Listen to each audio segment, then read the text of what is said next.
Come one, come all, everyone is invited. Now when it comes to this video, I will say I am a bit behind. It's only me that makes these videos, but the good thing is that I will consistently do it.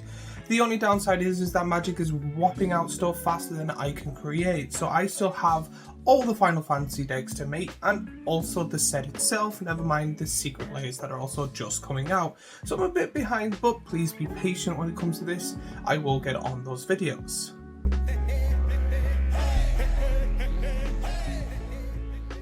So if you don't know what this video is, it's kind of a review for the Everyone's Invited Secret Lair Commander deck, where ever so often Magic the Gathering or the Secret Lair go, here we are releasing a Secret Lair plus a deck. Realistically, it's kind of just a normal Secret Lair plus with a bunch of I think 95-ish cards roughly in a few lands that you're able to buy straight off the bat. It's usually a premium product, but in this video I'll be going over the Secret Lair part of it, the best cards in the deck, and give an overall review to see if this is worth buying kinda now on the secondary market. But one thing I'm already liking about this deck is just a quick look at it. It seems to be one of those type of decks that is not really confusing, it's very friendly. It's very beginner friendly. My biggest problem with it is that it seems to be kind of not all over the place, but at the same time all over the place. Everyone Invited is kind of a changeling deck, so it's just full of creatures with the ability Changeling. If you don't know what Changeling is, it pretty much just means it is all creature types. So this is going to be very all creatures matter, these type of creatures matter, but because they matter, every creature is every creature type, so again it works out both ways. So there'll be some cards that will be in this that you'll be like, there's no knights, why does knights matter? Changelings are knights. That's pretty much it. So there's going to be a lot of cards that care about creature types, and this is going to be a very heavy creature deck straight off the bat. So starting off with the commander of the deck, and it is a Secret Lair card. I'll be going over the Secret Lair-ish cards first, and then going over the deck. So the commander of the deck is Morophon the Boundless. For 7 generic, you get a legendary creature shapeshifter that is a mythic changeling. As Morophon enters, choose a creature type. Spells of the chosen type you cast cost Wooburg less to cast.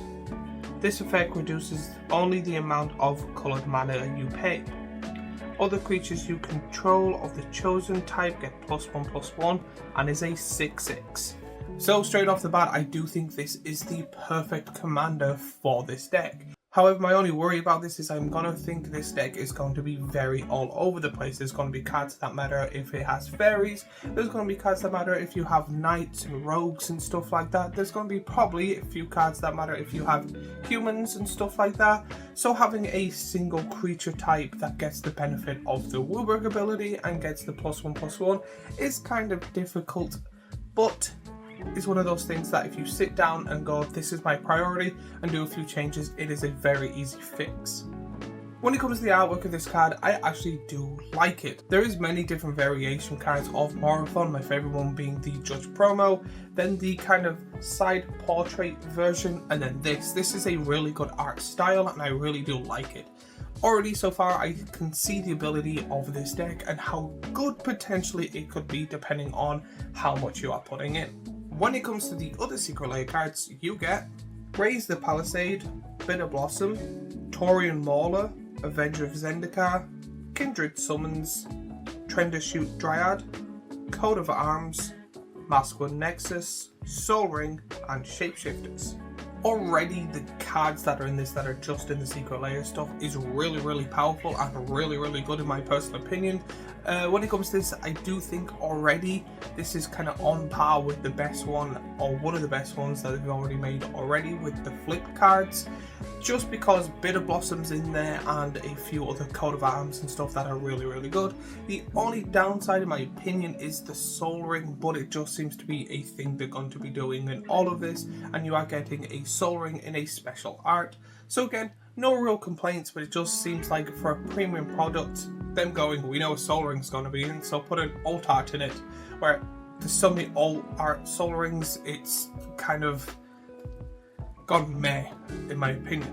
My favourite card being in this is the Bitter Blossoms. I really do regret they did a Bitter Blossom Secret Lair years ago and it was absolutely beautiful and I wish I got my hands on one, but redoing it again is really good.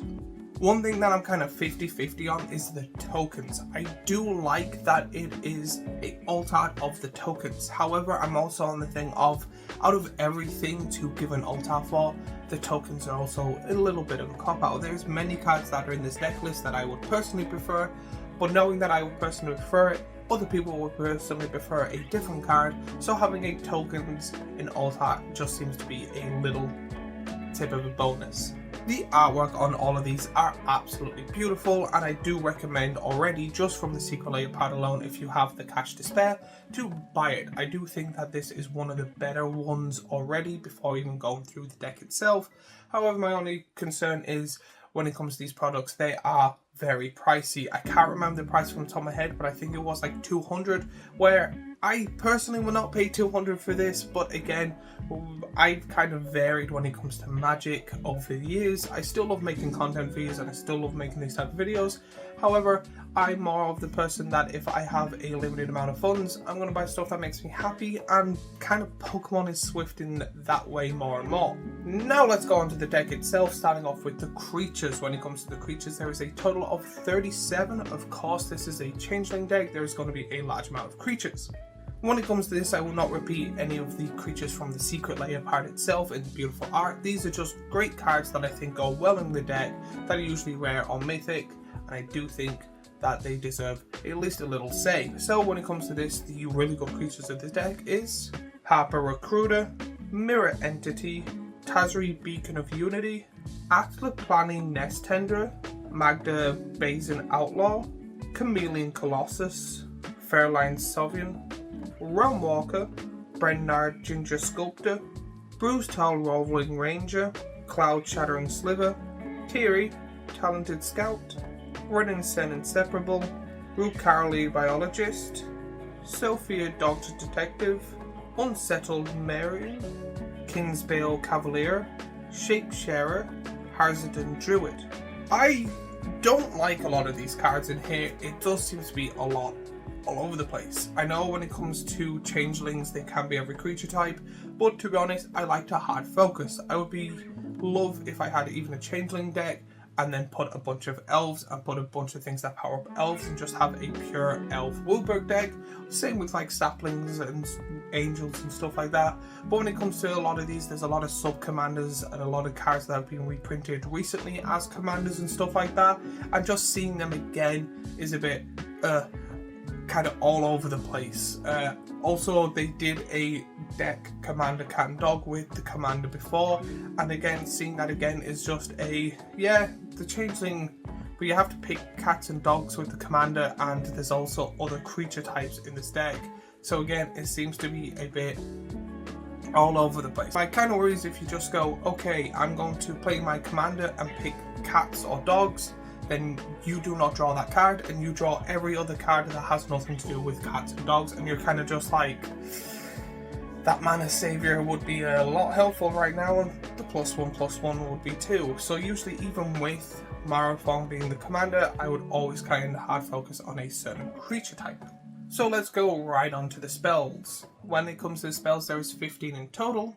However, there's only 2 I want to talk about. I did find the spells to be the weakest aspect when it comes to this, but the 2 spells I do want to mention are Stick Together and Kindred Dominance. There's not many instants and sorceries that go really good in a changeling deck or anything like that, and I did know just straight from the commander and kind of the theme they were going for that spells and possibly artifacts would be the weakest part of the entire deck. I do think a lands, just before I even get to the lands, would probably be better than your average deck, mainly because it is a Wilburg deck and they cannot really justify putting in their normal land base they do in every single one. However, when it comes to instant sorceries, I did find the 2 to be kind of and the rest of them are just the generic ones they throw into every single deck, and I'm kind of just like, stop. Like, I'm fine with it when it comes to normal decks, but they go on about Secret Lairs being like, it's a premium product, so why not put premium cards in, or cards that we're not sick of seeing every single time they build a deck.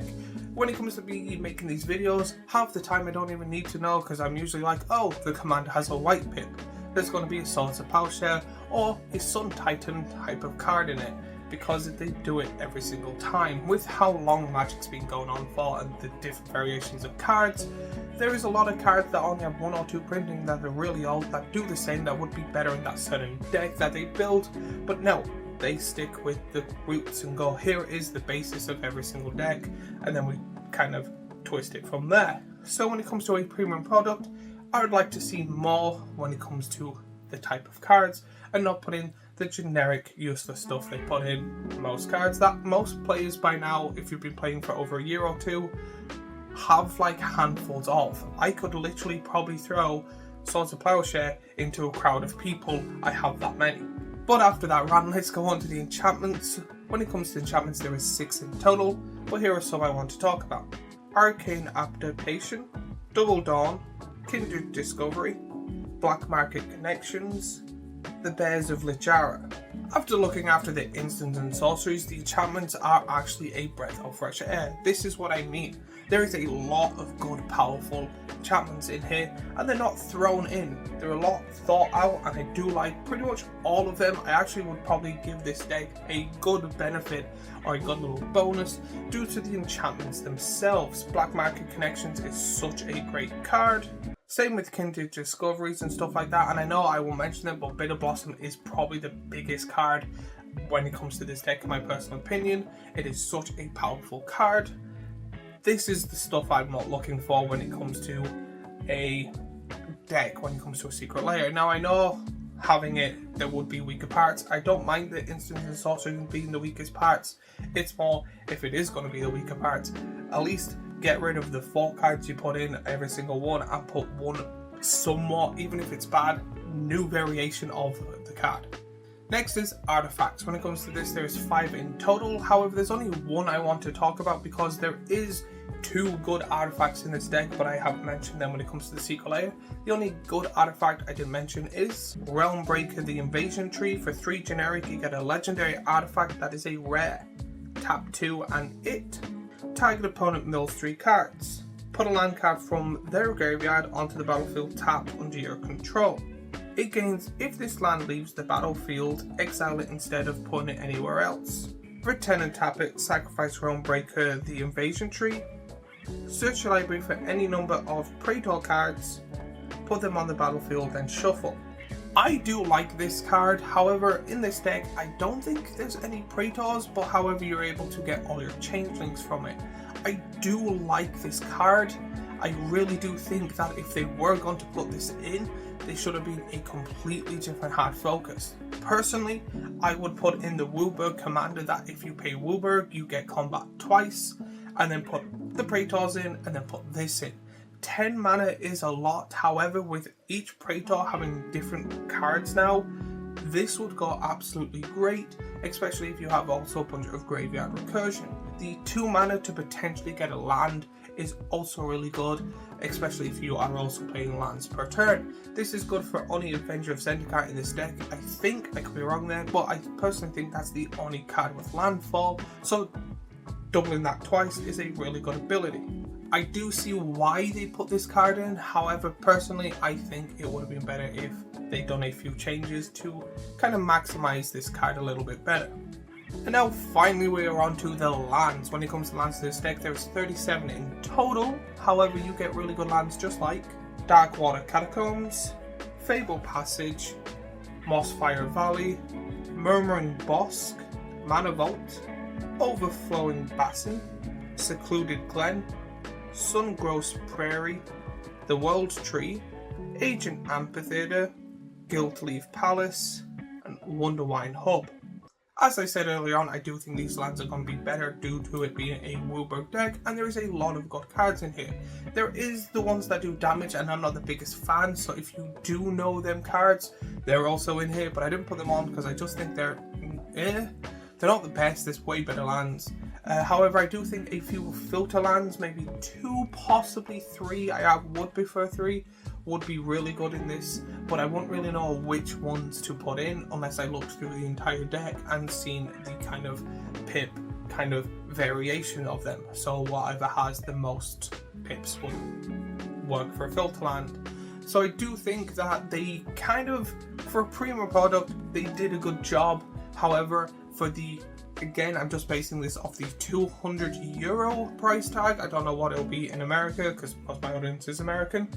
But looking at this, I would not pay the money for what you are buying. I do think it is a good deck.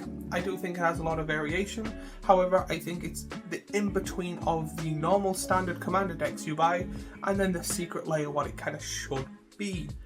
Again, the main focus on this would be the Bitter Blossom and the commander, and then the variation of cards in it. However, there's a lot of kind of cards you see in a lot of decks, which would just annoy me. I don't want to buy a deck, put upgrades in and take out a huge chunk, especially since paying 200 quid for them. So overall, my thoughts and opinions on this is it is good.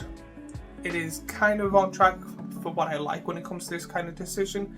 There's a few little things I would personally like to change or remake, but if they're hiring, I won't say no. But as always, when it comes to this, I would give it personally an 8.8 out of 10.